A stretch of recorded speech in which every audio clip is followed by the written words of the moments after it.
Bueno, aquí flipando un poco con la sección de mano, pero tengo que decirles que los ataques a las políticas feministas, como los que acabáis de nombrar, no son algo exclusivo de España, ocurren en todo el mundo con mayor o menor intensidad, y uno de los ejemplos, también lo acabas de nombrar, Pablo, se ha dado recientemente en Estados Unidos con la derecha ultrarreaccionaria, quitándole a las mujeres derechos que habían sido conquistados hace décadas.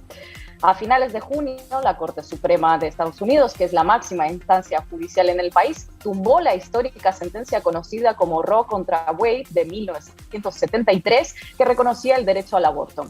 A partir de ese fallo judicial, que es inapelable, se dejó en manos de cada estado decidir sobre el derecho al aborto. Esto ha sido posible gracias a que la Corte Suprema hoy cuenta con una mayoría conservadora de 6-3, algo que es bastante inédito, de hecho, en décadas. Y que hay que agradecérselo, de hecho, Ina, a Donald Trump, que en su periodo presidencial nombró a 3 de los 9 jueces, inclinando claramente la balanza a favor de fundamentalistas religiosos. Y esta herencia va para largo, porque como sabéis, queridos amigos, cuando se es juez del Supremo en Estados Unidos, lo eres hasta que te mueres.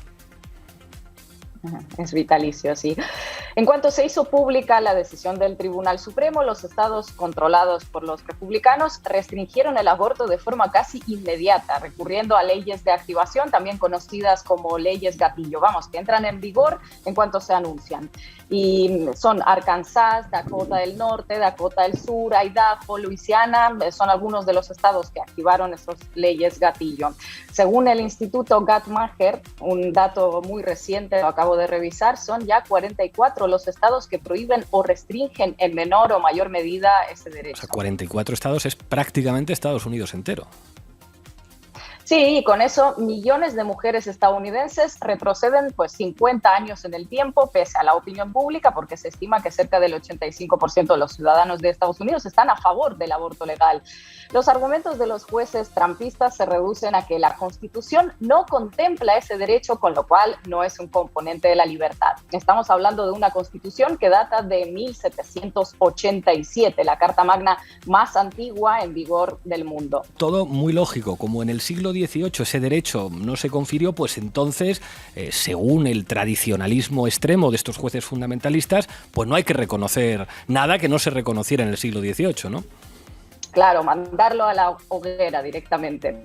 Y eso es devastador para millones de mujeres, sobre todo mujeres pobres, negras y latinas. Y no hay que acudir a estadísticas específicas para tener por seguro que la mortalidad materna se incrementará drásticamente, porque esto ya es una obviedad casi obscena, pero parece necesario volver a repetirla una y otra vez. La prohibición del aborto no acabará con los abortos, pero eso sí empujará a mujeres que quieran abortar a la absoluta precariedad. Volverán las perchas, bebidas de no se sabe muy bien qué para abortar, chamanes, todo lo que no sea misoprostol. Y un detalle más, no solo se anula el derecho al aborto, el aborto se va a perseguir. En estados como Texas, por ejemplo, se permite demandar a cualquiera que ayude o incite al aborto. Ahora imaginen todo esto en tiempos como los actuales de vigilancia absoluta, como los que estamos viviendo, cuando piensas en algo o pronuncias una palabra y enseguida los feeds de tus redes sociales se te llenan de publicidad de esa cosa en la que pensabas o esa cosa que mencionaste o que introdujiste en un buscador. Sí, imaginen hacer una búsqueda en Google relacionada con el tema, en un estado cuasi sharia como parece ser Texas. Leemos en The Hill una columna firmada por Liberty Wittert, especialista en ciencia de los datos. El mayor peligro de revocar la ley Roe, el derecho al aborto, es que tu teléfono móvil podría mandarte a la cárcel. Tienes miedo, estás sola y estás embarazada. No puedes quedarte con el bebé y quieres abortar, pero vives en un estado que convirtió el aborto en delito. Decides abortar de todas maneras en una clínica a 100 millas de tu ciudad. Acabas de cometer un delito y las fuerzas de seguridad tienen a su disposición un arsenal de pruebas para detenerte. ¿Utilizaste mapas de Google para llegar a la clínica? Las fuerzas del orden pueden obtener orden judicial para conseguir la ubicación de tu celular, de Apple o de Google y revisar a dónde fuiste y cuánto tiempo estuviste ahí. Desactivaste la app para controlar tu ciclo menstrual, las fuerzas del orden pueden obtener esos datos. Buscaste una clínica en Google, las fuerzas del orden pueden obtener esos datos. En fin, el cuento de la criada que traspasó HBO y llegó a la vida real. Y sin embargo, esto contrasta con la legislación sobre la práctica de la interrupción voluntaria del embarazo en lo que Estados Unidos considera su patio trasero en América Latina, o por lo menos en una parte. Sí, especialmente en algunos países de ese patio trasero. Sí, es cierto que en algunos países de la región, especialmente en Centroamérica, la legislación restringe o directamente prohíbe el aborto. En países como México, Argentina, Uruguay y Cuba, el aborto está despenalizado. Y esto en algunos países costó décadas de lucha. En Argentina lo hemos estado siguiendo en vivo. Hasta hace 3 años el país tenía una ley del aborto que databa de 1921. En 2018, durante la presidencia de Macri, la Cámara de Diputados aprobó el proyecto de ley sobre la despenalización del aborto.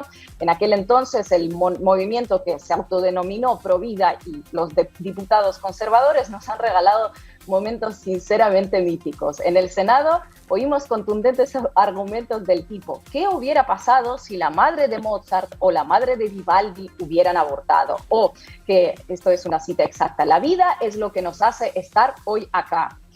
En las calles, los antiabortistas durante semanas pasearon un enorme muñeco de un feto de 8 metros hecho de papel, al que cariñosamente llamaban Bebito. Y en ese momento, tan fuerte fue ese movimiento que el Senado finalmente tumbó la ley de despenalización. Así que el Bebito ganó, pero a finales de 2020, ya con Alberto Fernández en la Casa Rosada, la ley se impuso finalmente, colocando a la Argentina en la vanguardia de los derechos sociales en América Latina. Y esa conquista es totalmente de la marea verde feminista. Bueno, desde la base queremos felicitar al movimiento feminista y a las mujeres argentinas. Un abrazo desde aquí. También vamos a felicitar a las mexicanas, porque aquí no acabamos. En México, en septiembre pasado, la Corte Suprema despenalizó el aborto en un fallo histórico para el país. Lo que hicieron fue invalidar la legislación del estado de Coahuila, que condenaba a penas de prisión de 1 a 3 años a la mujer por practicar el aborto o a la persona que le incitase a abortar. Al invalidar esa ley, la Suprema Corte sentó un precedente judicial que va a ser aplicado en todo el país. Esa decisión llegó tras años de protestas que se volvían cada vez más multitudinarias a favor de los derechos de las mujeres, y ha sido posible en uno de los países con mayor número de católicos en el mundo. En Colombia, la Corte Constitucional despenalizó el aborto recién en febrero de este año. Entre 2005 y 2017, unas 500 mujeres fueron juzgadas por interrumpir su embarazo, y el Código Penal que avalaba esa práctica se redactó en 1834, casi 2 siglos. Y bueno, ya que estamos hablando de Latinoamérica y de este derecho tan fundamental, no puedo no mencionar a Cuba, que fue el primer país de la región en despenalizar completamente el aborto en 1965. O sea, un derecho con el que las mujeres cubanas cuentan desde hace casi 60 años y que sigue siendo impensable para algunos de los países vecinos de Cuba. Y no solo impensable, sino en algunos países es directamente un delito. En El Salvador, por ejemplo, ayer mismo la justicia condenó a 50 años de cárcel a una joven que sufrió un parto natural. El Salvador es uno de los países más restrictivos del mundo para la interrupción del embarazo. Está prohibido en todos los supuestos. Da igual si la mujer ha sido violada o si su vida corre peligro, da igual si la vida del bebé corre peligro, da igual todo. El aborto deriva en acusaciones por homicidio. Así que, como vemos, la situación en la región es muy dispar. Tenemos a países tan avanzados en este sentido como Cuba, Uruguay, Argentina o México, al lado de cavernas ultrarreligiosas como El Salvador, por ejemplo. Y si bien es cierto que la ola feminista es cada vez más fuerte, la presión de la Iglesia Católica y en algunos países como El Salvador o Brasil de los evangélicos es todavía más fuerte. En países como Brasil, los evangélicos ocupan directamente espacios de poder, así que ese debate ni siquiera avanza. Muchas gracias por el reporte internacional, Ina.